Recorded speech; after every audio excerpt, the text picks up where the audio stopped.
Hello, everyone. Welcome. I'm Ann. And I'm John. And this is John and Ann's Wrestling Podcast. Oh. No, that's not the right one.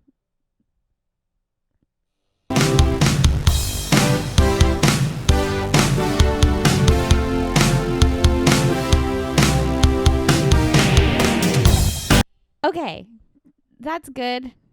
That was great. We're trying out Zencaster this week. It might be our new platform. We're not sure. Yeah, we're not sponsored by them. We're going to see how this goes. It's not branded content, as I say every week. It's not, no. No brands will be associated with us. No. We've tried. Yeah, trust us. We would love it if there were brands associated with us. Yeah. But they won't even answer our phone calls. So a lot of them say, we don't have phones. It's You're 2023. You're calling a made-up number, they say, because you're just doing this as a bit for your show. They say. Because you have a weird need to actually do things in real life that you casually joked about doing on your show. They say. All right. Anyway.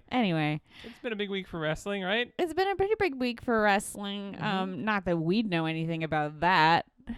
No, we went to a show. We went to a show. After having gone to Dynamite. A real live one. And then we went to a smaller, more independent wrestling show. We go to a wrestling show almost once a week now. Yeah, we do. We went to, was it Battle Club Pro? Battle Club Pro Women Crush Wednesday 3. WCW. Mm-hmm. It lives. It's not dead. Yeah. It's just the letters it's different, and it's a totally different company and different wrestlers. And it's also just a show and not a promotion. So there you go. For now. We saw some great stuff there, though. We did. It was, man, it's great because a lot of people on the show, I was familiar with a few people, but a lot of them I had never seen before. And everybody was so good. So it's always a fun... Yeah. It's very satisfying when you see, like, when you're like, I don't know who any of these people are, and they're all consummate professionals. And it did my favorite thing, which is whenever we go to an indie wrestling show, the funnest part for me, well, one of the funnest parts is the venue, because it's always kind of chaotic. It's like you're either in a high school gym for a Catholic school with a giant crucifix that's the size of me. Yeah, Jesus is the size of any of the wrestlers. Or... in this case, we were outside of a school, outside of a special education school in Brooklyn, actually, in their courtyard, and it was night, like the sun was setting, and the only lighting was the, like, emergency, like, outdoor, anti-robber lights that they had, like, yard light, the kind of lights you have outside your garage. And to be fair, nobody tried to rob the school the entire time Nobody we were tried there, to rob so the must school. Work. But it was interesting because, it was a weirdly kind of dark the whole time. Like, you could see everything just fine.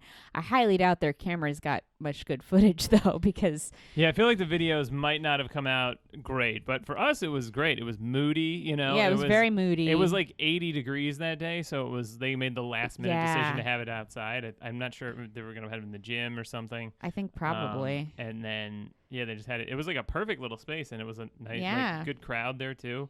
Yeah, good crowd. Everybody was really into it. Everybody was super supportive. A lot of regular fans, like regulars, so they knew all the people. There was one guy next to us, of course, who kept cheering very loudly for every heel. It wasn't the guy right next to us, though. The guy right next to us, though, was a force for good. He was a nice guy. It was like two guys over. I mean, look, the guy who was cheering for all the heels was lively. Yeah. Participating. And he was being fun. I think he was being fun about it. He wasn't being like a dick, and he wasn't yelling anything inappropriate or mean. No. He was just being kind of a little stinker. Yeah, he was being a little stinker was the perfect description. He was definitely just being a little stinker. He also kept changing hats, because I remember at one point he had the, like, Pokemon hat that Ash wears in the original seasons of the Pokemon anime, and then he changed it to something else. Something sports. I don't know. And so, he kept cheering for all but the heels also loved it. Like, there were some heels that seemed genuinely touched by it. And we're like, yes, cheer for me. Yeah, I think they do like that because it gives them a change of pace, something to react to besides booze, you know? But too much of it, I think, is bad because they don't really want you to... Well, yeah, you want to be the outlier. You don't want everyone to cheer the heel unless you're in Long Island and it's MJF where everyone's a heel. Yeah, that's the point. Yeah, exactly. But yeah. But it was a great show. It was a great show. And, Highly recommended. Yeah. We saw, what was that one match that we really liked? It was Megasis. Oh, yeah. It was Megan Bain. Versus, I think her name's Christine Taylor. Let me pull up the... Christine Taylor is the lady I think that was married, is married to Ben Stiller. Is that her name? Okay, then I'm wrong. Is that her name? I might be wrong about that. Hang on, I have the cage match. Melody from Hey Dude. I have the cage match page up here so we can see. Cage page. It was Megan Bain, who goes by Megasis, because she wears these big wings on her head. She's like a Greek goddess. She looks like Wonder Woman. She's great. She looks like Wonder Woman. She looks like a star. Christina Marie. And she was also great. But we were watching that match, and weren't you at the end of it? You were like, one of them's gonna get signed. Oh yeah, I mean, I thought that in almost every match too. But like, yeah, but it was a really great. It did feel like a really high level match. A different match from this card is going to win my match of the week. Yeah, but that one got close. Great. And the heel, Christina Marie, she was great in that. She was really, she had like a sort of soldier gimmick a little bit, and she was just.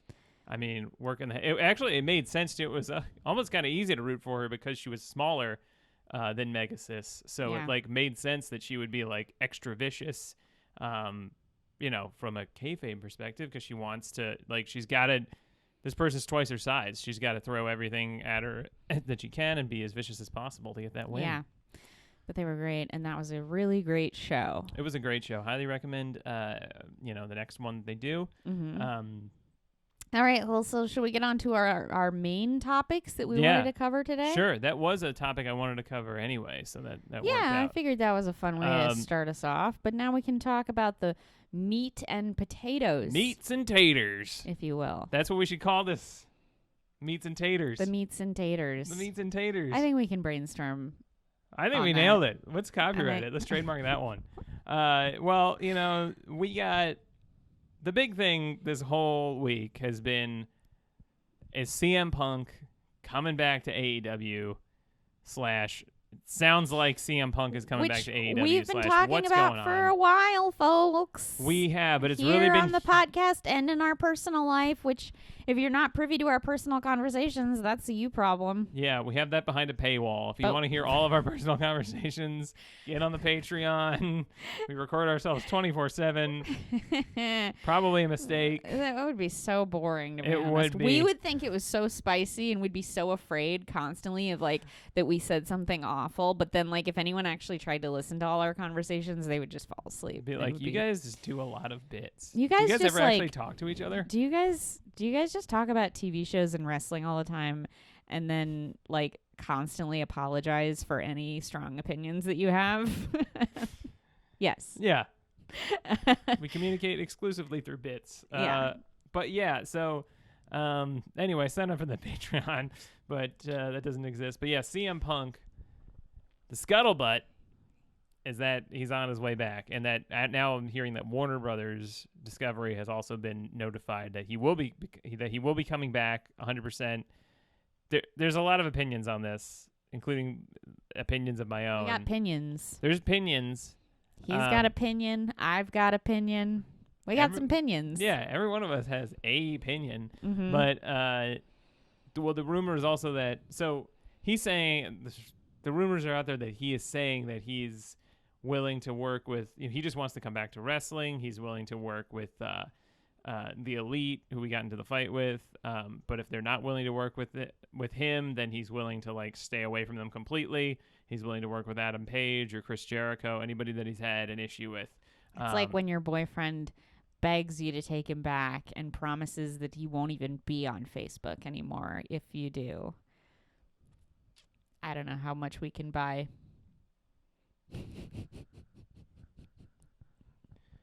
Cynthia didn't bring that.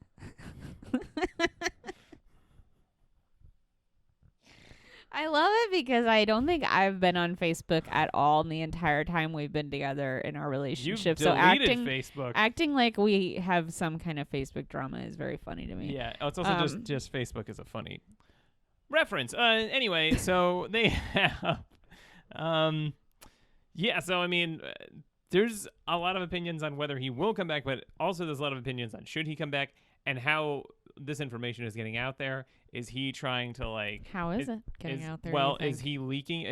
So some people are of the mind that he genuinely just wants to come back to wrestling. He's currently signed to AEW, so there's really he would have to get out of his contract, even if he was just like, I just want to wrestle. I don't care if it's for any, House of Glory or whatever. I just want to, it doesn't have to be a huge national promotion. It can be a smaller one, but he's under contract to AEW, so he really would have to clear the bookings with them, or something would have to go.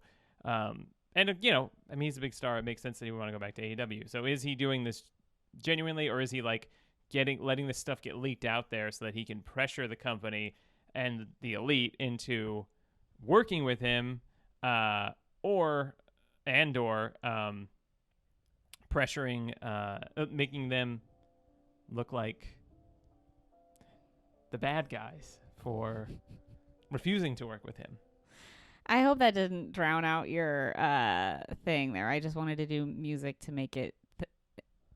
Zencaster has all these musical soundboard options that I'm testing out with this episode. But anyway, you're right. Is he just trying to make them look bad? Is he gaslighting them? Yeah. Is he trying to make them look like the bad guy? It's like, I said I was willing to work with them, but they refused, what I mean? Yeah. And obviously he'd be willing to work with them because he started it. So, you know what I mean? Which might be attributing malice to him that isn't there. It might be. I don't want to believe that he's that insidious, you know what I mean? Or, I still love him. Mm-hmm. You know what I mean? I don't know what to I'm still a big fan of his, despite all of the issues. I don't know what was going on there, but it does seem convenient that this is all coming out from his perspective. Yeah, well, supposedly. Yeah. I mean, some of it might be from their perspective as well. It could be. That's true, and we don't really know. I mean, I don't really know where any of this stuff is from. This could all be nonsense, too. It could kind of be them testing the waters to see how people react to it, to see if it's the kind of thing, because they probably don't want him to come out to, a bunch of boos immediately. Mm-hmm. So, maybe they wanted to see where the national mood was at on CM Punk. The national mood. National mood. And you know what they say? CM Punk hates booze because he's straight edge. You know what else they say? CM Punk hates booze because he's really scared of ghosts. He is. So Probably. when a bunch of people are booing him, he gets really scared because he can't tell which ones are ghosts. It's true, he can't. I just realized that's a 30 Rock joke, but it's fine. We'll print a retraction later.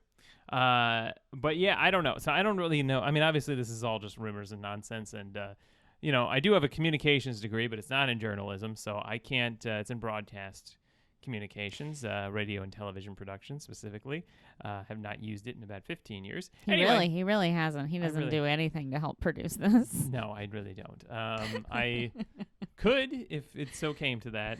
No, you couldn't. I could. I would just need an afternoon to figure it out again. You've had over a year to learn. No, I'm just saying I would just need an afternoon to look it over. I didn't say I tried before. I just said I could if it came to that. I could if I wanted to. Yeah, if I wanted to do it. Yeah, I believe that.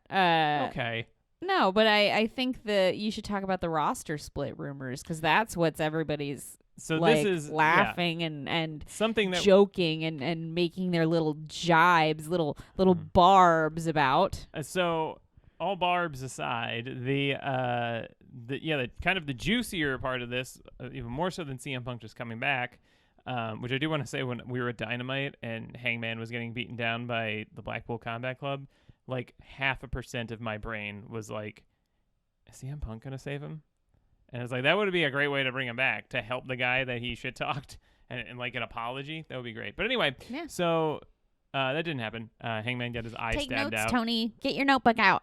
I've seen it. I know you have it. We know you have it on you. Captain's logbook. Get your little captain's log out. So, yeah, the deeper rumors that they're going to probably split the roster, and it could be in relation to this elite CM Punk thing, but they're going to add this long-rumored Saturday show, which might be called Collision. I don't know. But I don't think it is, because New Japan is called Collision. I think that's what that was. Just one-off. That was just 2 shows they did this weekend. Yeah, but that's Capital a weird Collision coincidence, right? Well, they did those. I think they did those shows last year too. Yeah, but I mean, I don't know. I think if you're gonna do a Saturday show, you'd want it to be named something that AEW isn't Crash? the name of another big. Okay, so we've got Impact already exists.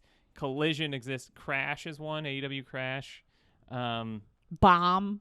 bomb. AEW boom. Explosion. Explosion's great, actually. That's great. AEW Explosion. Let's say it as Excalibur. Let's see. This Sunday, at this Saturday, AEW Explosion. It's going to be Jungle Boy Jack Perry taking on Hook in a last-minute standing match. And then you just got to say it really fast. And I tell you, when you are dealing with explosions, you don't want to be drunk. That was my Jim Ross impression. There was a darkness behind that story, Jim Ross. Anyway, coming up is going to be the Jericho Appreciation Society coming up versus the Top Flight. And too many Excalibur doesn't have that many. Excalibur, I'm trying to confront you about the fact that you are very clearly drunk. We've heard you say and we've heard you say and we've heard you say it many times. Well, I'm sorry, I'm getting drunk because I'm trying to do the work of two people here, JR. You got to help me out here. I am here to say one sentence every 90 seconds that may or may not have to do with anything. And then I go home and enjoy my barbecue sauce. And I'm Tony Schiavone, and we're having a heck of a show, huh? I mean, this is great. I do love all those guys. I do. I love them too. They're such a great little crew. Taz is trying to call the match. Yeah. Anyway, that was fun. But so it seems like they're maybe going to do a little informal roster split between Dynamite and Explosion. I actually really love that name. I hope that's the name now. Which it makes sense too with Dynamite. It's Explosion. Anyway, I'm turning into Excalibur here, but yeah, I don't know if this is. I do like the idea of them having more shows, but because they have such a huge roster. But I don't want the reason for it to be to keep a volatile member of the roster separated from other members of the roster. Yeah, I mean I don't think that even needs to be. Yeah, I mean, I just don't. It's really just a toxic way to start it. But it seems like that's what they're going to do anyway, and they're probably you probably would need to have it be like separate. Like the whole point of having it is that you can feature different people so that everybody gets TV time. I think it's extremely unlikely that this is just because of CM Punk. Like, I don't think they would go to that length to bring him back. Like, if anything, they would just. Like, if they didn't want to split the roster at all and they just wanted to bring CM Punk back, there are ways to do that while keeping him siloed that don't involve, like, this whole roster split thing. I think the roster split thing is probably something they've been meaning to do for a while because it's inevitable with the number of people they have.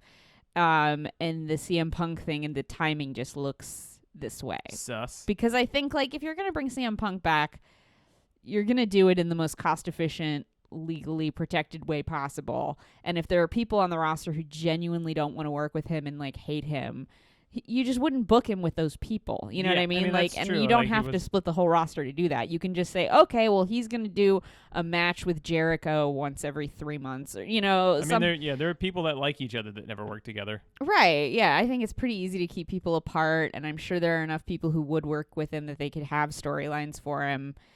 But I think that the roster split is a good idea. I'm behind the idea of a roster split because I think it's working out well kind of for ROH. Like for a lot of the people who are on ROH, it is helpful. Yeah, like I watched Athena on Renee Paquette's podcast this week, and she was talking about how she's wrestling now more than ever. She has all these opportunities because she goes from like AEW Dark to ROH to, you know, Dynamite. Like she can wrestle across all these brands. She has to wrestle all different kinds of matches, main event matches, like long main event matches, short, little like, so chill, I think fun that matches. Like establishing different brands can only ever be good for all the individual wrestlers. Yeah, as long as they're booked well. I don't know that I want them to have like a 2 world title situation, like WWE. Like SmackDown and Raw. Yeah, I don't know that I want, even though they haven't had 2 world titles in a year. But yeah, well, they do already have like.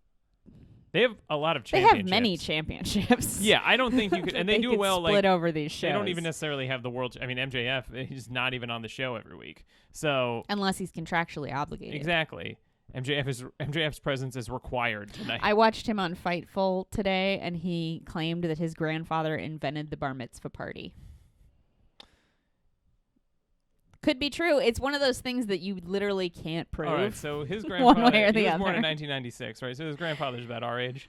So, well, like his story was that people were having bar mitzvahs and then just like they were just like, you know, like Going any home. other like your confirmation or, you know, like And his grandfather was like, let's do a quinceañera. his grandfather was like a band leader of some big band and said, well, why don't we have a big party afterwards? So he invented the idea of having a party after a religious ceremony. His grandfather was also 1,000 years old. I know, it's kind of funny because it's like I feel like people have been. Grandfather's probably like in his 50s, for God's sake. I feel like any kind of or 70. Like his grandfather's probably my mom's age. I don't know if. I mean, I don't know, but this is what he said. We can't prove him wrong. We can't prove him right. And even if we could, he'd probably just say we're poors and mid and that we suck. So I don't want to challenge him on it. His grandfather invented the bar mitzvah party. You heard it here first, probably, folks. Let him have this. Yeah, he needs this. Anyway. Fair enough. Well, sure. Okay, so the heir to the bar mitzvah party, MJF's not on Dynamite every week. So you could have a successful show without the world title on it. And it's... Yeah. You know, it not everything has to be about the titles. Yeah, exactly. And WWE doesn't even their champion's not on either show most weeks. So, and even when they do have 2 world champions, it's not necessarily like they're chasing it on that show. They just do it at the pay-per-view anyway. If you have good storylines and strong characters and good wrestling, you don't always need everything to be about a belt. That's true. That's a good point. So, I don't know. We'll see what happens with this. I'm excited. I'll watch it. I'm sure it'll be good. I would like to see CM Punk back.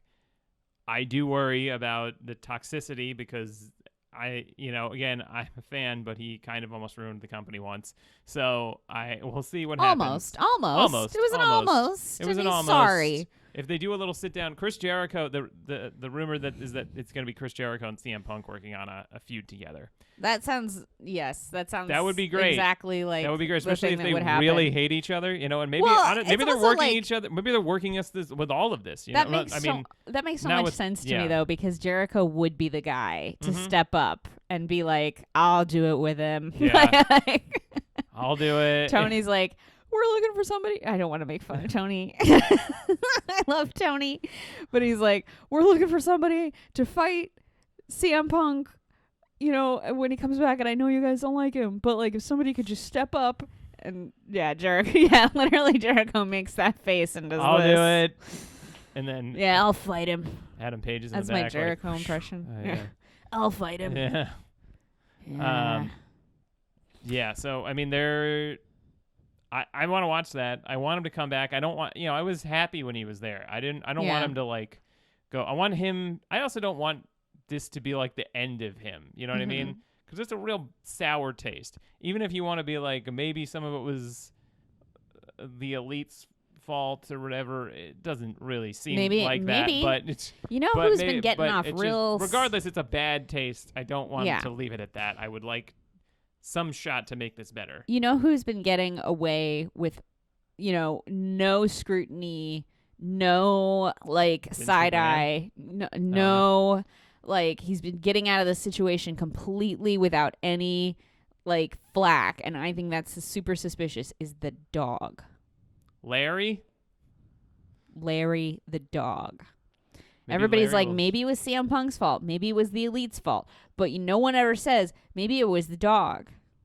Larry was talking mad Maybe shit. Larry got things a little heated and nobody wants to say anything because he's a cute dog. But, like... Maybe he said some, like, messed up stuff about Canadians. Where was the dog on January 6th? These are questions we should answer. Some say he was out for a walk. But where? Where? What neighborhood? What the city? The National Mall? Okay. Shall we move on to another thing? Yeah. So anyway, so that's what's happening. I'm excited. I can't wait for Explosion.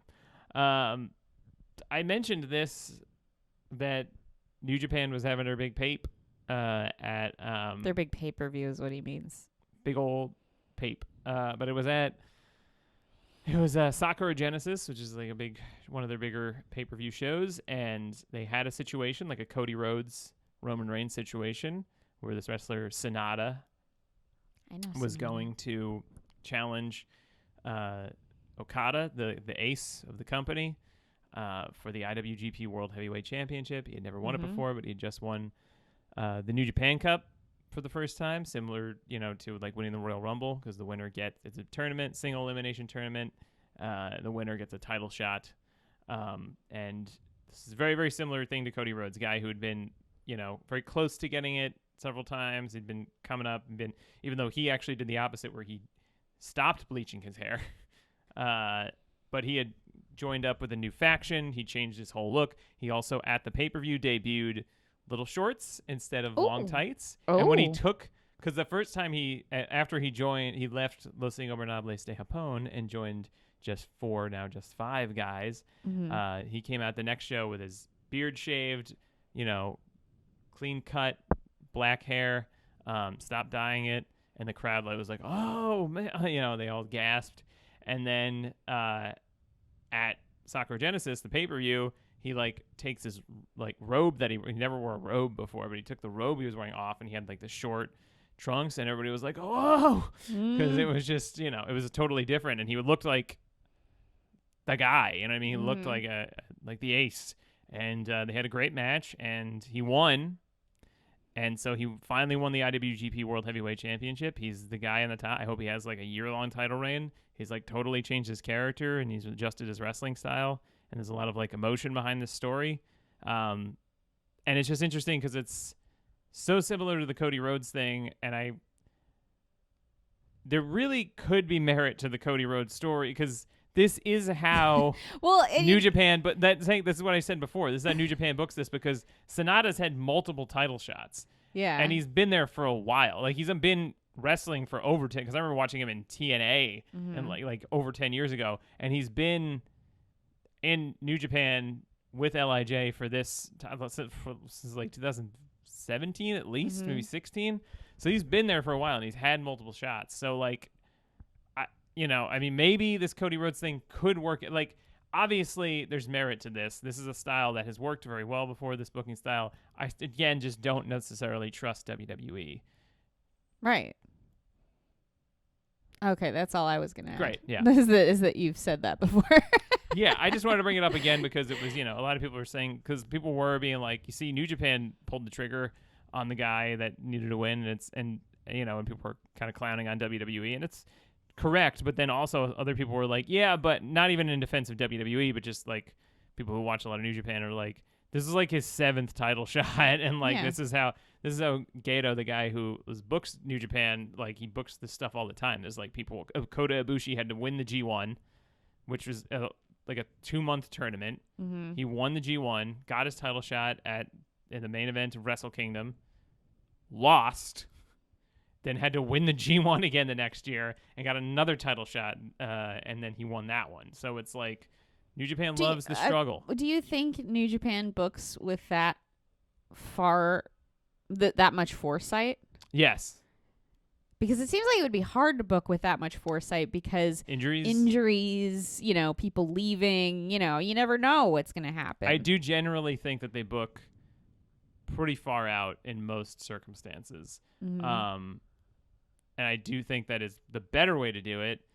You can always make adjustments. It's like writing a story. I think if you want, you should probably figure out how your story's going to end if you're writing a screenplay or something, and you can change where it's going. I just write words. I don't even know how my sentences are going to finish. I also, you should really listen to me, because I've written many successful screenplays. So many successful I like screenplays. how I started wiggling and you just started wiggling without questioning I've taken too many improv classes. Yeah. Oh, man. Okay, so should we talk about the Impact pay-per-view? Yeah, I don't have a lot to say about it other than that I didn't watch it, but I looked at the results. I haven't either, because I'm on a budget. It's $40. And I spent a lot of money on Mania weekend shows, but I do intend to watch and appreciate Impact. Do you not want me to spoil the PAPE No, results? Spoil the PAPE. I'm not going to avoid these spoilers. The big things were, and I pretty much knew who was going to win the world title match. So the world title, this guy Josh Alexander had been the champion for just about a year, and he got injured, and he had to give up the title. And so he was supposed to defend it against Kushida from New Japan at this New Japan Impact pay-per-view during WrestleMania weekend. That couldn't happen, so Kushida just faced Lio Rush, and then this guy Steve Macklin, he used to be in NXT, and even think he was on SmackDown for a while, briefly, as part of the Forgotten Sons with Wesley Blake. I don't remember what as opposed to the Remembered Sons. Yeah. Sorry, go ahead. I don't remember what his... It's bugging me. I can't remember what his name was in WWE. It doesn't matter. Anyway, we'll edit it in later. No, but anyway, Steve Macklin had won a title shot later, so it was Steve Macklin versus Kushida at this pay-per-view for the Impact World Championship. Kushida! And I kind of figured Steve Macklin would win because he's like in Impact, and Kushida is like a guest star, basically, who was working in a lot of places, and he's kind of like working part-time, and he's a trainer. And so Steve Macklin won. So it's interesting. I don't know much about him. I've seen a few of his matches. Congrats to him, but it was definitely the more expected one. But they didn't main event because you know who did? The Impact Knockouts World Championship, which was also vacant. That's why I feel bad for not paying for this. I know, because Mickie James had to vacate her championship. She vacated. I saw that. So both the world champions in Impact had to vacate due to injury. And so it was Deonna Purrazzo, who was formerly in NXT for a while. And she was the ROH Women's World Champion for a time. But it was her versus Jordynne Grace, both of which are former Knockouts champions in Impact. The Knockouts are having a moment. They are. I mean, TNA and Impact have always... They're on the cover of Pro Wrestling Illustrated this month. Impact? The Knockouts. The Knockouts specifically, yeah. They've always been... I mean, I think I've said this many times before, but TNA and Impact have been, like, for the last, 15 years at least, or more, they've been kind of a spotlight on women's wrestling, and they treat like it's been main eventing for years there. They're always the highest rated segment on Impact. They have some great talent. They do, and they had a woman world champion, not like a Knockouts world. It was the Impact world champion was Tessa Blanchard, and that didn't go that well. But that had nothing to do with the company. That was because of Tessa Blanchard. It's because you can't give a woman a championship. Apparently not. If you give a woman a championship that doesn't say woman in front of it, we get all kinds of ideas and we just go crazy. We just go nuts. But they've done it. You said we? We. Oh, I meant I thought you meant the audience. You meant women? Yeah, I meant women. Sorry. Oh, you just go nuts. I got you. Yeah. Yeah, that's right. No, you're right. Anyway, so they main evented. Mm-hmm. New champion crowned, obviously, because there was no champion. And it was Deonna Purrazzo won the title back. It's funny because she and Steve Macklin are, I believe, married. So they both won world titles on the same night. Isn't that cute? So the titles are married now. The titles are married now. The belts kiss. The belts kiss. I would love it if they did a little belt kiss. Maybe they did. I didn't watch it. But Jordynne Grace now maybe is out of Impact. We don't know. I could see her showing up in anywhere, really. AEW, maybe. She would be a great Jade Cargill challenger, because I don't know if you've seen Jordynne Grace, but she's pretty jacked. And she could definitely believably hurt Jade Cargill. So that could be one. Because right now I feel like there's like a 10% chance Jade Cargill could lose to Taya Valkyrie. My big joke? Did I say my big joke? What is it? Big joke? If Taya Valkyrie doesn't beat Jade Cargill, the only way I could see Jade Cargill losing a match is if she signs with WWE. That's a hilarious joke. That's hilarious. Thank you. What were you saying? I don't think Jade's going to lose. Yeah, I think they're going to get her to a round number. And I think that I hope they would wait until there's more of a storyline. Even though this is like the most story she's had. No, I know, but that's the thing is this is just the first story she's gotten, and I think that that's unfair to unseat her as a result of the first story she gets. The baddie stuff was a story, I'll say that. Yeah, I know, but I'm just, you know what I'm saying. She doesn't get much, and to take it from her when she's just starting to get stuff is annoying to me. I just don't, it doesn't feel big enough to me. It feels like it needs to be, I almost feel like they could have Sky Blue chase it for a year and that would be a really satisfying story. I mean, literally nobody under contract to AEW and ROH gets more TV time than Sky Blue. No, I know. That's why it would be like the little engine that could. You know, Yeah. it would be like she just slowly like keeps chugging away and then like builds it up and we get some kind of emotional catharsis. I mean, that would be great. Yeah. I kind of don't. I may have said this on the podcast before. I don't think Jade's going to lose the title at all. I think she's going to eventually challenge for the women's world title and probably like a title versus title match, win the women's world title, and then vacate the TBS championship. She could try to give it to Layla Gray, her her baddie, or she could just give it up and they have like a tournament or something for it. Yeah. And I think Kiera Hogan should defeat her. Honestly, if we were really doing story, if we were really breaking a story here, we'd have one of the baddies unseat her eventually. Yeah, but she already beat both of them. I know, but it doesn't mean she can never fight them again. No, I would love to see Kiera Hogan, also a former Knockouts champion, and tag team champion. She deserves it. Thanks. But yeah, she, we'll see. Now that I'm saying it, I mean, Jamie Hayter versus Jade Cargill actually sounds pretty great. Yeah, it does. To me, that'd be a hard-hitting. Yeah. Hard-hitting match. So we move on to the shoot out. Oh shoot! Formerly Gossip Corner, where we talk about shoots or things that are happening in real life that aren't scripted and are somewhat dramatic, and so it's kind of gossipy. That takes a lot of explanation. It does. Oh shoot! If you're listening to this podcast, you're probably familiar. I'm gonna rename it Gossip Corner. Okay, so here's the tea, kids. Gossip Corner, formerly Oh Shoot, formerly Gossip Corner, formerly something else in the beginning. We're always brainstorming cute names. If you have any ideas, drop them in the comms. In the comms. That's reach out. Short for comments. Send us some comms. At work, comms is communications. So I had not fun, but like a juicy little tidbit to share this week. Effie, who we love. We love Effie. Fully called out Gabe Sapolsky. Sorry. It's okay. I have to defend the honor of this guy, I guess. Gabe Sapolsky called him out because, well, let me just play this clip. I'm going to put my mic up to the computer so everyone can hear it. Because I don't feel like I'll do a good job. I tried to find this and I couldn't. I heard you listening to it.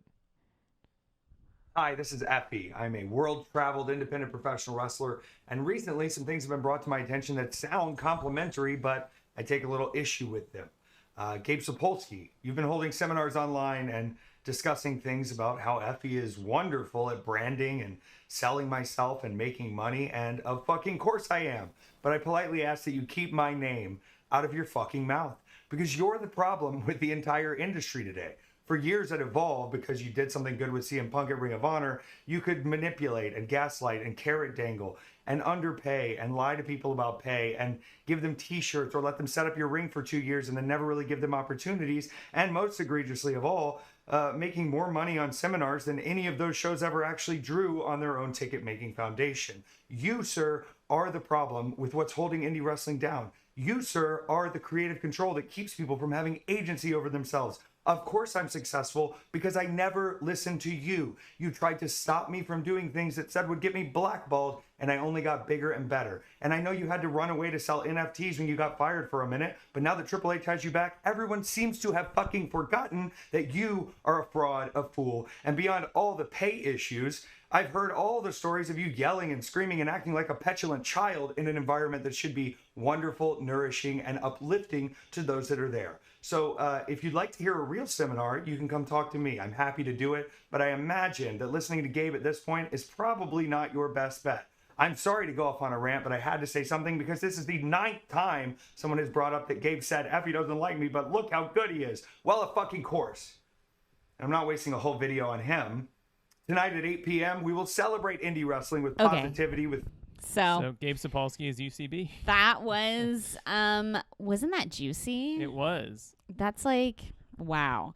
So anyway, Gabe Sapolsky, you are called out by Effie, and it was crazy. Like all day, this was like Monday that this was going down, and Effie kept retweeting people saying mean things about Gabe, and they were DMing him about Gabe, and it does sound like Gabe is like, it is so perfectly like mapped onto comedy, because there are a lot of people in the comedy community who do that too, who like convince people to pay for classes they don't necessarily need, or buy new headshots they don't necessarily need, or like pay for tape and things like that like it's this just, is like every stand-up club, you know, yeah, like every comedy like club is like this. Anywhere you go where there's art being practiced, there's somebody who has figured out a way to make a living off of someone else's art, which is really frustrating. And I totally understood Effie's anger there. I don't know anything about this Gabe Sapolsky person, obviously. I can't even say the guy's name, but he used to work at WWE, apparently. I think he currently does. I'm not sure what he does. He worked there, and then he got laid off during the pandemic, I think, and then he got rehired.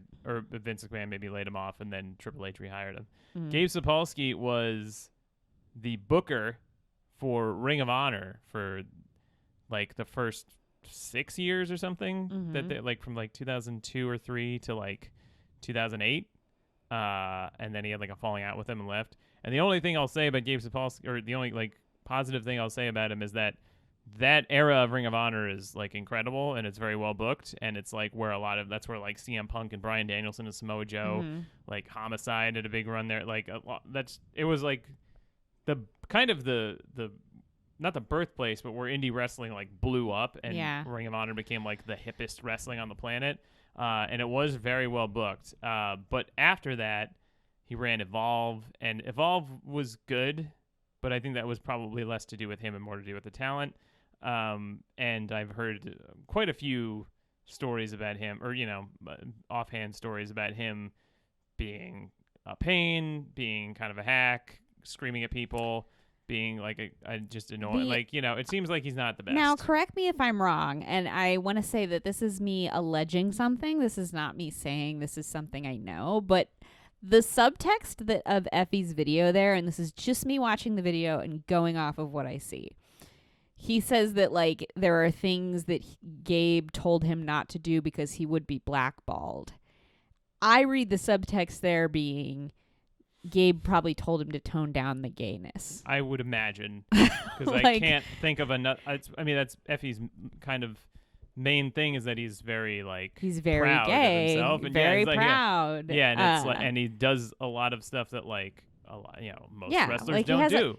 He kisses guys. Yeah, he kisses guys in the ring. Yeah, so it's like, I know you want that to happen every time. I do. I get so excited when Effie does it, because I usually always yell "kiss" at a wrestling show. So, but that's it's kind of Effie's. I don't want to say gimmick, but like it's sort of is. I mean, in the ring. is. I mean, it is. Yeah. So it's like he wears fishnets. I mean, and that's the thing that he does. That's more like unique than a lot of other people for the most part, I think. Yeah. So it's like, I would imagine that's probably what it is, and also, wrestling's got to be filled with homophobia, so I could definitely see a guy being like, don't do the gay stuff, Don't be all gay. Don't be gay out there, Hey, if you're gonna go out there in tights and jump around on a bunch of dudes, try to do it in a way that's not gay. Try to do it in a real straight way. And you do that by always looking angry. Yeah, and so I think Gabe Sapolsky also worked under Paul Heyman a little bit towards the end of ECW. Which I think is where he picked up a lot of his sort of booking habits, which Paul Heyman was also a great booker. But that's really all I mean, Gabe Sapolsky had a good run in ROH for like 5 or 6 years. Pretty bad at commentary. If you watch those old ROH shows, I mean, I got used to it, but he's on commentary with Dave Prazak. I mean, I will say this Dave Prazak was good. In defense of Gabe, I just want to say this. Gabe was then also retweeting stuff, defending him, and one of the things that he retweeted was Pollo Del Mar, the drag queen who we saw in Effie's Big Gay Brunch, and was in a video talking about how his Twitter spaces that he runs these like Twitter spaces for indie wrestlers, are really excellent networking events for indie wrestlers. So I think the truth is probably somewhere in the middle, But the truth is probably that he is an important part of the indie wrestling world in that he is a person with a lot of institutional knowledge who does offer that knowledge to people, whether they use it or not. Who knows? And he probably does bring people together as a figurehead in the indie wrestling community, but he's also probably a pain in the ass. Yeah, and I mean, a lot of those people... kind of a scammer, as a lot of people at that level in these industries are. I mean, a lot of those things are just whatever you want to get out of them. You know what I mean? Like, you can take an improv class and you can get like trapped in just like taking a million improv classes, or you can get some useful skills out of it and start booking, and you know what I mean? It just kind of takes... And you know, I mean, sometimes some of these things are scams legitimately, and some of them are just exclusively scams, and some of these things they're the real service that you want, but it's like the person running it doesn't really care, and they will just let you do it indefinitely. You know what I mean? And because they're making money off exactly. of it. So it's not, but it's that's the thing of making money off of, again, other people's art, is that you end up in a situation where you are tacitly exploiting people, and sometimes that exploitation works out for them, but most of the time it doesn't. And also, people are good and bad. You know, I mean, most people have good and bad qualities, or they've done good things, but are... Wow, John's coming out hard in defense of noted homophobe Gabe. Just kidding.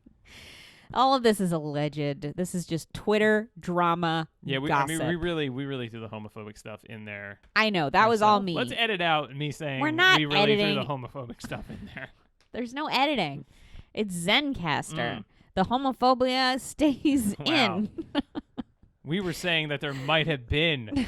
The way I said it made it sound like we were generating it. Again, if people could listen to our conversations, they'd just see us like stumbling over words and then profusely apologizing. I'm sorry. to Was that problematic? I didn't mean to do that. Anyway, let's move on to. I don't even know if I read it. Mine isn't as juicy, honestly. All I was gonna say for my topic on Oh Shoot, or Gossip Corner, formerly Oh Shoot, formerly Gossip Corner, is that Hangman Adam Page. So CM Punk, when he did the All Out media scrum, was making fun of Hangman, doing an interview saying that he was too stubborn to like listen to veterans giving him advice, and he likes to just try stuff and see if it works or not. And he's clarified that he was like, I was just doing like a self-deprecating joke. Like, I obviously will listen to anything, like if somebody wants to give me advice, like I'll listen to it, and it's like, that's probably all he meant. It didn't really, Hangman doesn't seem like a super arrogant guy. He seems pretty relaxed and does sound like open. He's circulating some things he wants to clarify in preparation for a big happenstance. Is Hangman gaslighting us? No, he's no, but it's so that was a little thing, so it's good to see that. I just love Hangman. What can I say? All right. All right. Now let's move on. Oh, I do have a sound effect for this. Hang on. For the awards.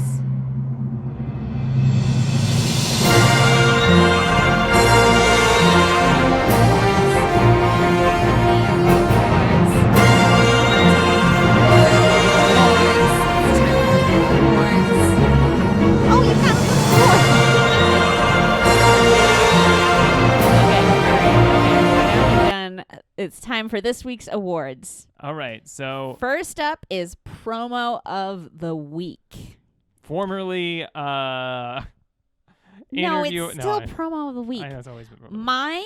My pick is Hollywood Hunk doing his little thing. Are we playing them? I just need to remind myself why I liked this so much.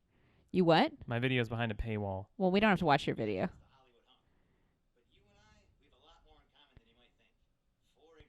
Oh, right.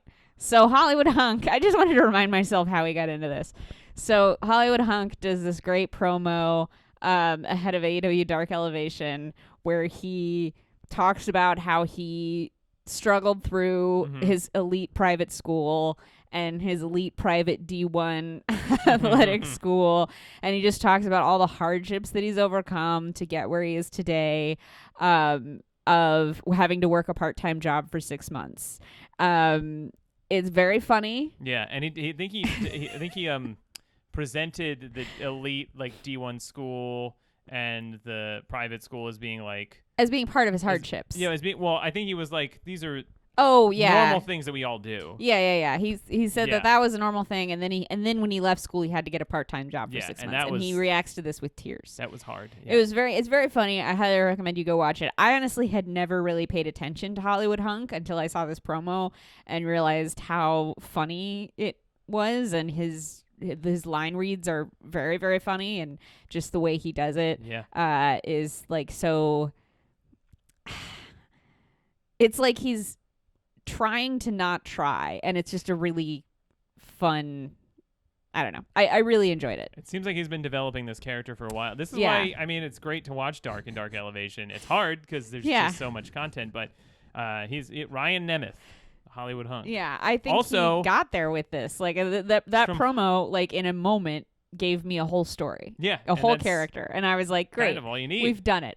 Perfect. It's done. Also, I believe he's referring to Hollywood, Florida, and not California. Yeah. Because he and Dolph Ziggler, his brother, is from Hollywood, Florida, or that's where he's built from. So another he great wins angle. My promo of the week award goes to Hollywood Hunk.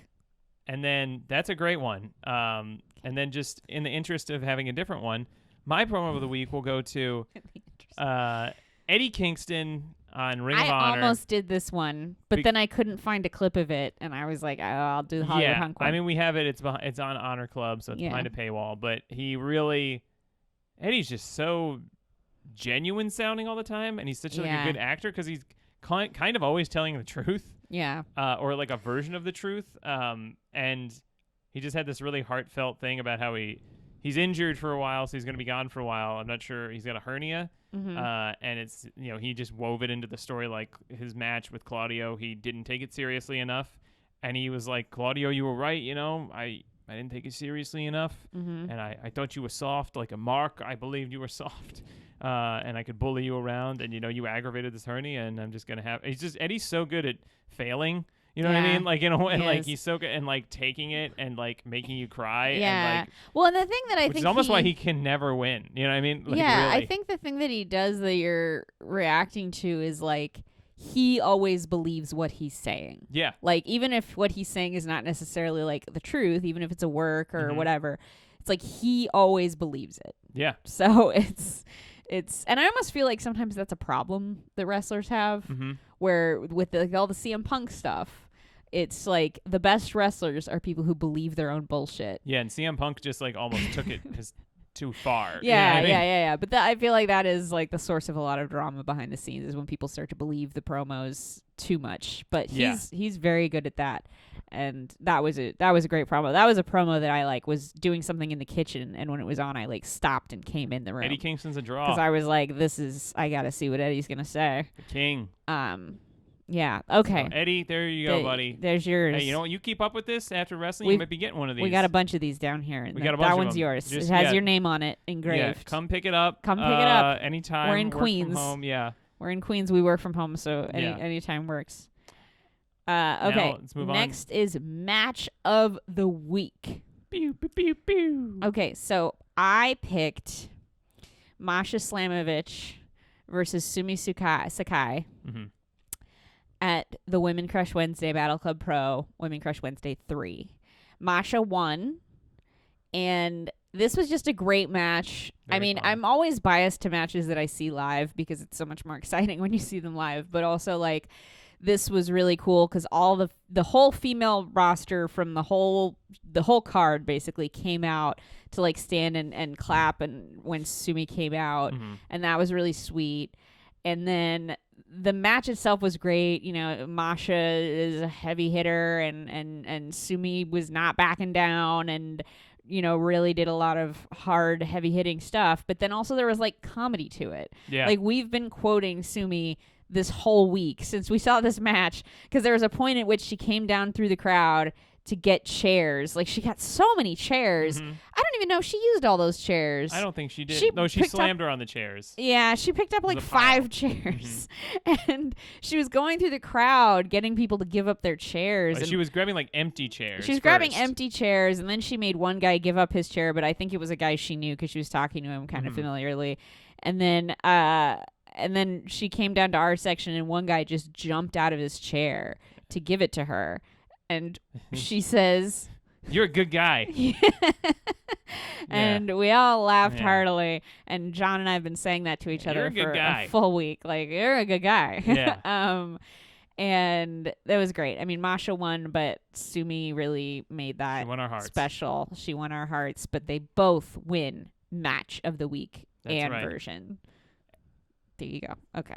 And then for John version, also just in the interest of saying something different, because I also like that match a lot. Oh. The match before that, I think it was immediately before that, because I mean, I could have picked almost anything from that show, honestly, but Yeah. it was Miyu Yamashita versus Janai Kai. Oh, I who loved them. I wasn't sure. I think I saw maybe Janai Kai have like an entrance at like a Tokyo Joshi Pro show that you were watching or something, because I remember hearing somebody that called the Kick Demon, or I might have seen her someplace else. But anyway, they just beat the shit out of each other for several minutes, and it was just like, I knew I was expecting like a good match, but I hadn't really seen Janai Kai that much, so I was like, this is great. So it's just it was just great when you see like we're at a small show and two people are really laying into each other. Also, we'd seen Miyu the week before on Ring of Honor. Yeah, so we saw her 2 weeks in a row live. Yeah, Two Wednesdays in a row we saw her live. One at the UBS Arena where, by the way, a Reese's Pieces and a Sprite cost $22 total. Yeah, but it's a lovely venue. It was lovely. But really we saw her in front arena. of thousands of people at UBS Arena, and then we saw her in the courtyard of this high school, which, again, this is the magic of indie wrestling. It's great. And it beautiful. was a great match. I mean, and there was a lot of competition. There was some stuff from Dynamite I almost picked, Swerve Strickland and Darby Allin was a great match. Oh, yeah. And, there was something else from Dynamite that was really great that I But it's fun to give shine to the indies. Exactly. And so that's why you get John's an Academy Award. A match of the week, John's version. That's right. It's like Pokemon. That's what we do. There's Ann version and John version. Yeah. And you gotta to get all the matches, you gotta link them up. I was going like Taylor's version. Taylor Swift released all the. You don't know. No, I don't know. He doesn't know anything about Taylor Swift. So I can't really make. Is Taylor Swift in references. NXT? It's very hard being me. Taylor Swift's too cool of a name for NXT. It's a lot. It is a lot. No, I'm just kidding. This is nerd fantasy booking. I thought it said nasty fantasy booking for a second. I was like, huh. Yeah. This is different. No, this is our nerd fantasy booking, which it's funny because like I've actually saw another podcast do a fantasy booking segment the other day. What the hell? Not like a full segment, but they were just talking about fantasy bookings, and they just said fantasy booking. They didn't say nerd fantasy booking. So guess what? We're the only nerds in town. Other people doing fantasy wrestling bookings aren't even nerds. What do you think about that? I think it's dumb. Okay, mine is informed by me having watched Athena on Rachel Paquette's podcast. I'm sorry. Okay, anyway. What? Why are you laughing so hard at that? Rachel Paquette is Tom Moxley's wife. I know. Gal. Anyway, okay. So anyway, I watched her on the sessions with that lady. With that lady I've never heard of. And Athena was talking a lot about Trinity Fatu. Mm-hmm. And formerly Naomi. And talked about Trinity coming to see her at Ring of Honor and sitting in the front row on purpose. Was like, no, I'm sitting in the front row, and like all this stuff. And she was talking a lot about how badly she wanted to wrestle Trinity and how she really wants that to happen someday because she thinks she's such a great wrestler. And they were both talking about how, like, even though she's had her title run and stuff, they don't feel like they got to see in WWE all that she was capable of doing. Yeah, I don't think so either. They spent a lot of time saying that she's figuring out what she wants to do, which again, like, as a woman, that phrase is always coded to me as like she's deciding whether to have a baby. But like, if she's not doing that right now, I hope she comes back to wrestling, and I would love to see her fight Athena, because after hearing how much they love each other and how great of friends they are, I think it'd be really emotional for me personally and for them. So I think it'd be nice. Somebody could be Jade.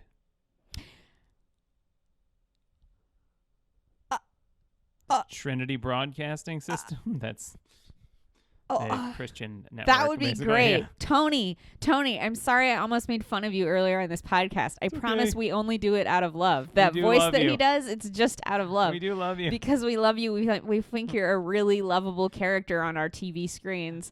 But we really need you to hire Trinity Fatu, pay her whatever she wants to. That would be the storyline that I would accept unseating Jade Cargill. Yeah. That would be it. And hire Rachel Paquette. Okay. Okay, I'm sorry, Rachel. All right, I'm sorry. Also, a small nomination for promo of the week for last week would be it's Tony Renee. It's Renee. Yes. It really took me that long Rachel to remember. Doesn't exist. I listen to her podcast every week. I have no excuse not to know her She doesn't say her own name that much, to be fair. I know. But I'm just Excalibur says it on Dynamite, but he says it really fast. That's how bad with names I am. This is why I couldn't go into broadcasting, because I literally just freeze up and then I say the wrong name and then I freeze up more and then it takes me forever to figure out. Anyway, Renee Paquette. Yeah. Also, the other thing I was gonna say was my nomination for promo of the week last week was Tony Khan coming out before Dynamite. Oh, that was so nice. Very just cute, literally like we loved that. Did you guys see? He was just trying to like kind of hype up the crowd a little bit and just say hello. And he was just like, He was like, did you guys see this? Did you guys see that? Did you guys see Ring of Honor, Supercard of Honor last week? And he was just like, it's a great show. I recorded that. I have it on my phone. It's a great show. So sweet. Anyway, we're gonna start in a few minutes. Yeah. So great. my nerd fantasy booking thing here. All right, this is what I want. CM Punk just apologizes, admits he was wrong, just has a moment of humility and apologizes. I'm imagining, and takes it as a chance to grow. And then fantasy booking this guy's life now. I'm imagining the YouTube video and I'm imagining it being called just CM Punk apologizes for 20 minutes. And it's just a 20-minute long video of CM Punk out there going, well, it's been a long road. Yeah. But I've had some time to do some thinking on that road. He's wearing a cowboy hat for some reason.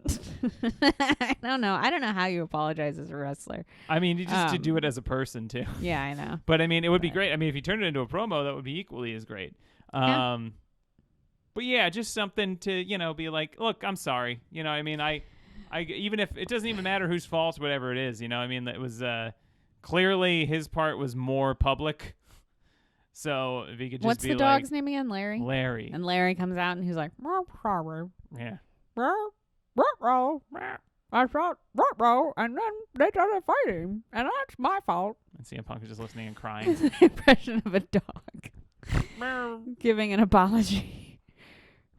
We've all done things we regret. The dog is Michael Caine.